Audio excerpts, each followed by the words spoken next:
Class 10th science में chemistry से very most important question लेकर के आए हैं, जो बोर्ड परीक्षा के लिए बहुत ही ज्यादा इंपॉर्टेंट है और पूछा जा सकता है, बहुत ही ज्यादा इंपॉर्टेंट है।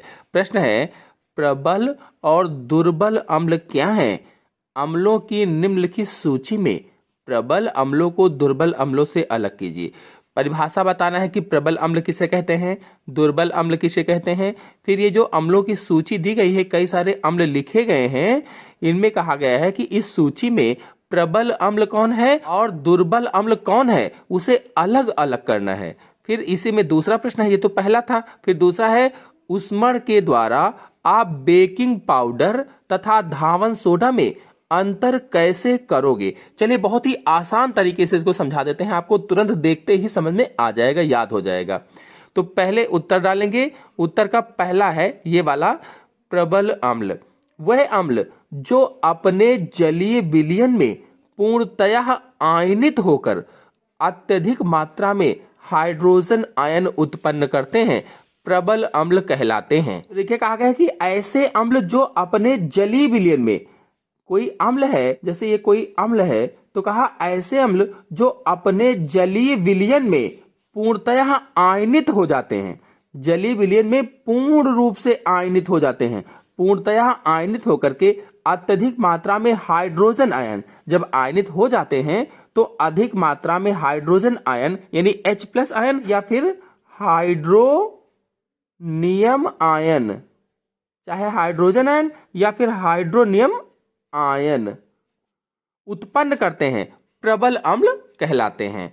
तो आप समझ गए कि प्रबल अम्ल क्या है, जो जलीय विलयन में पूर्ण रूप से आयनित हो जाते हैं और अधिक मात्रा में हाइड्रोजन आयन उत्पन्न करते हैं, वह प्रबल अम्ल कहलाते हैं। दुर्बल अम्ल क्या है, वह अम्ल जो अपने जलीय विलयन में पूर्णतः आयनित नहीं होते, यानी ऐसे अम्ल जो अपने जलीय विलयन में पूर्ण रूप से आयनित नहीं होते हैं, और जब पूर्ण रूप से आयनित नहीं होते हैं तो कम हाइड्रोजन आयन प्रदान करते हैं, इन्हें ही दुर्बल अम्ल कहा जाता है।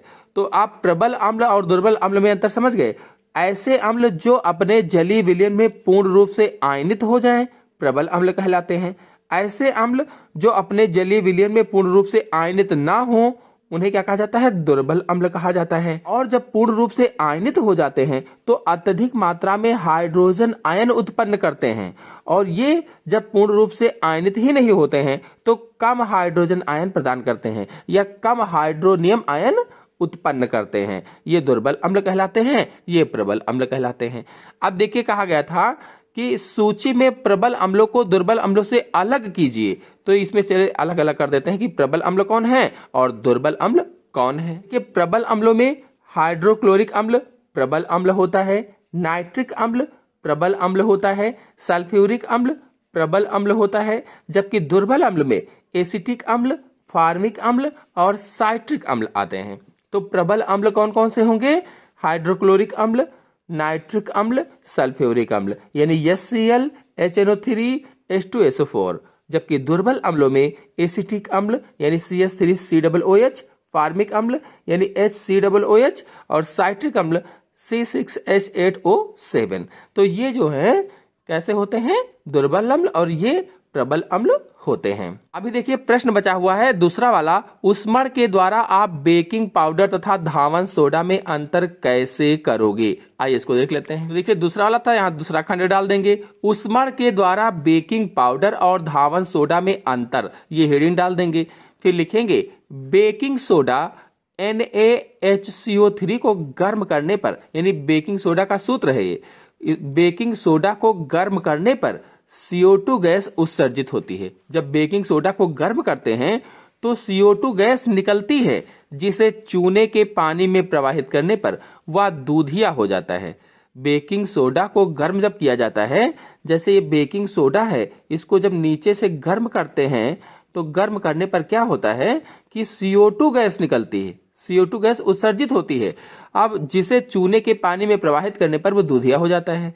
अब इसे क्या करते हैं कि चूने के पानी में प्रवाहित कर देते हैं, तो चूने के पानी में प्रवाहित करने पर दूधिया रंग का हो जाता है। इस तरह से प्रयोग करेंगे। रिएक्शन भी लिख देंगे। बेकिंग सोडा का सूत्र 2NaHCO3 उष्मा देंगे, क्योंकि यहाँ देखिए उष्मर था तो उष्मा देंगे, और उष्मा देने में Na2CO3 plus H2O plus CO2 gas उत्सर्जित हो रही है।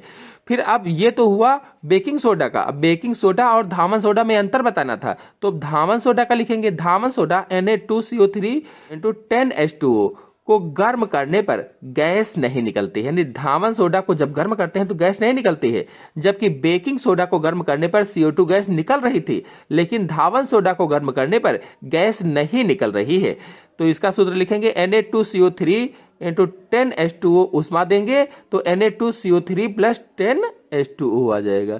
इस तरह से बेकिंग पाउडर और धामन सोडा में अंतर हो जाएगा। चलिए एक बार फिर से पूरे क्वेश्चन को देख लेते हैं। तो देखिए क्वेश्चन में प्रबल अम्ल और दुर्बल अम्ल क्या है ये बताना था, और इन अम्लों में से प्रबल अम्ल कौन है, दुर्बल अम्ल कौन है ये छांटना था। फिर ऊष्मर के द्वारा बेकिंग पाउडर और धामन सोडा में अंतर बताना था। तो पहला खंड मैंने यहां पर किया। प्रबल अम्ल किसे कहते हैं?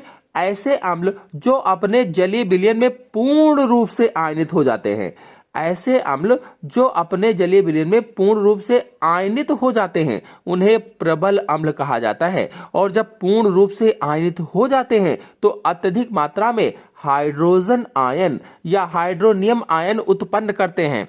ऐसे अम्लों को ही प्रबल अम्ल कहते हैं। जबकि दुर्बल अम्ल में ऐसे अम्ल जो अपने जलीय विलयन में पूर्ण रूप से आयनित नहीं होते, वह अम्ल जो अपने जलीय विलयन में पूर्ण रूप से आयनित नहीं होते और कम हाइड्रोजन आयन प्रदान करते हैं, दुर्बल अम्ल कहलाते हैं। या कम हाइड्रोनियम आयन प्रदान करते हैं, उन्हें ही दुर्बल अम्ल कहा जाता है।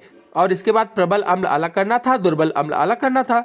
तो हाइड्रोक्लोरिक अम्ल, नाइट्रिक अम्ल, सल्फ्यूरिक अम्ल प्रबल अम्ल हैं। दुर्बल अम्ल में एसिटिक अम्ल, फार्मिक अम्ल, साइट्रिक अम्ल दुर्बल अम्ल हैं। और इसके बाद में अभी ये अंतर बचा हुआ है, चलिए इसको तो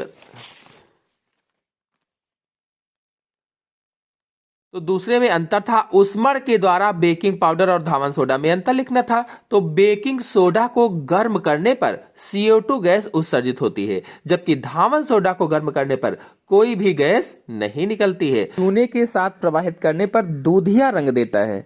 बेकिंग सोडा को गर्म करने पर CO2 गैस उत्सर्जित होती है, जिसे चूने के पानी में प्रवाहित करने पर वह दूधिया हो जाता है, जबकि धामन सोडा को गर्म करने पर कोई भी गैस नहीं निकलती है।